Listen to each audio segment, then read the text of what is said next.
Welcome back to the channel. Today we're going to be talking about the reprints that we have finally heard announcements about, or rather a lot of speculation has sort of confirmed this idea. And today we're going to be talking about what this could mean for the Scarlet Violet for these particular sets. And I also want to sort of give my takes and how I'm going to be reacting and what I'm going to be doing based off of various scenarios that could play out. Hopefully this will give you all somewhat of an idea as to how you could proceed based off of this reprint announcement. So with that being said, let's get into today's video. So before we begin, I want to list out the items that we know at least or generally have heard from a bunch of sources are supposed to be reprinting. One is the Paldean Fates booster bundle.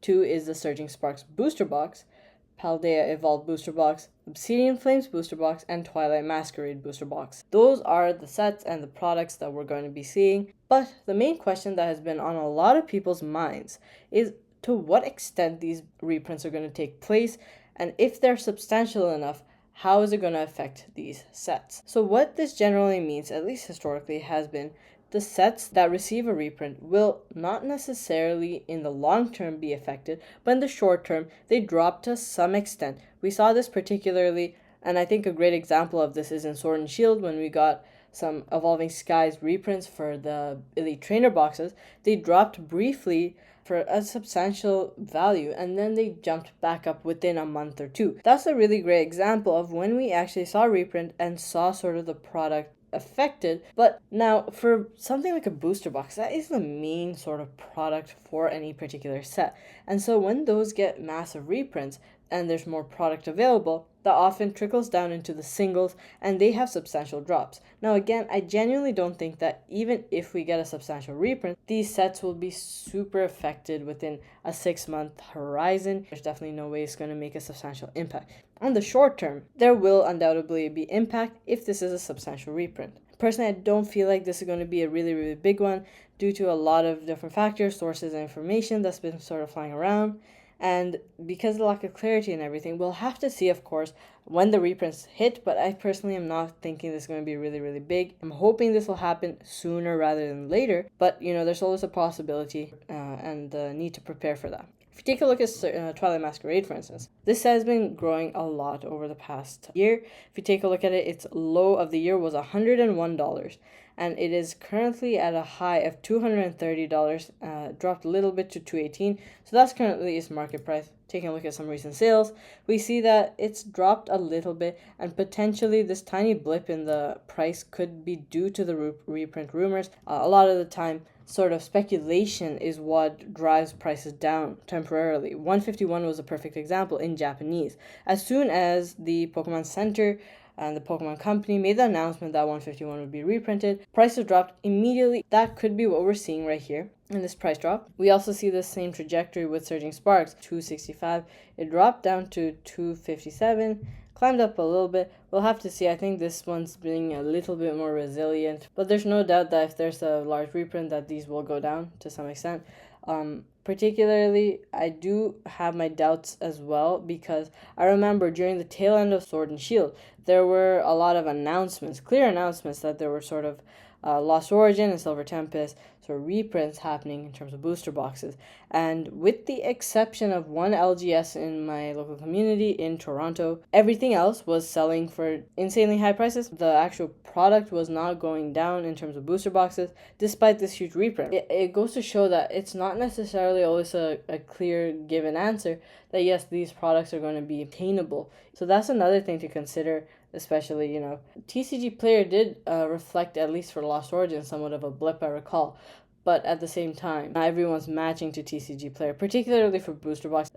For it to directly sort of relate, I find that, at least in Canada, after sort of MSRP for the first few months, right now at least, it's going a little bit above at the minimum market price for sets like Journey Together and so forth. So there's another concern with that. Taking a look at these two sets, we have Obsidian Flames. So this set has been growing pretty substantially as well, particularly after December. It jumped from 130 all the way up to 192. Very little progress down, only $2 drop, so nothing substantial at all.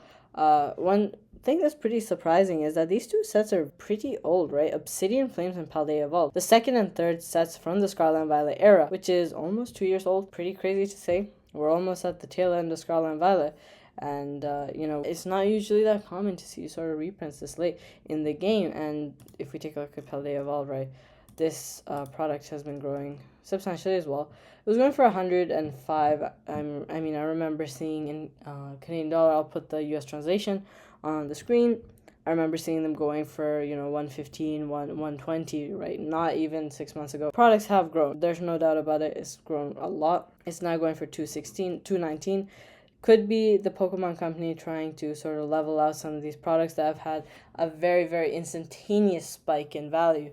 We'll have to see again. At the end of the day, this is all speculative. This is all sort of perspective. What I'm going to be trying to do for these products is I have a certain sort of expectation that these products will definitely not return to MSRP.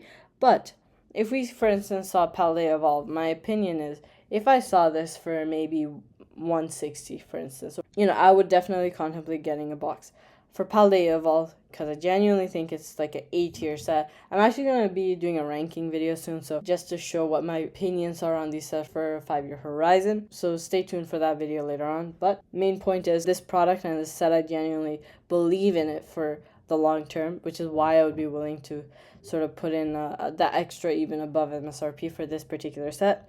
Something like Surging Sparks, which I think is definitely less prone to drops. A lot of sort of excitement and a lot of energy corralling around it due to the fact that it was really at the early stages of the hype. So a lot of people were catching on to Pokemon and so forth during this time, same time as Pocket TCG, everything like that. Prismatic truly spiked the hype, but everyone is quite aware and was getting involved during Surging Spark. So I would say that this set could be a little bit more immune. I don't think that it's going to have a substantial drop. Twilight, Obsidian, Paldea, they might feel something, but definitely maybe less of a chance for Surging Sparks. And let's finally take a look at Paldean Fates and see what's happening with that set.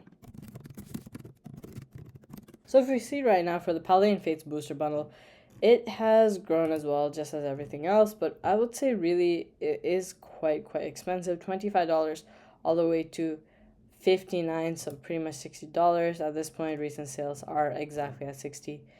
And if we take a look at a bundle of 10, it's going for $625. Very, very substantial. This would hopefully bring these products down, and I think that this is definitely one of the more affordable products that could be picked up, especially as, not everyone's going to be able to drop 150 plus on multiple of these products, whereas something like the Paldean Fates booster bundle, if it drops, then that could make waves in the realm of the singles, I feel, to some extent. We'll have to see.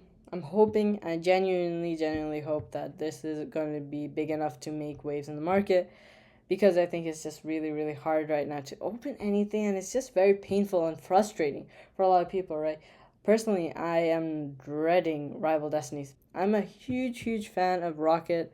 One of my favorite sort of eras, honestly, Gym Challenge and Team Rocket were my favorite WotC era sets. And to know that it's probably going to be impossible to grab any Rival Destinies at all is just tragic, and I really hope that things change by then. I'll definitely let you all know if there are substantial movements in the market for any of the singles as soon as these reprints happen, and the sealed as well. But that'll do it for today's video. I hope you all have a wonderful day, and I'll catch you all in the next one.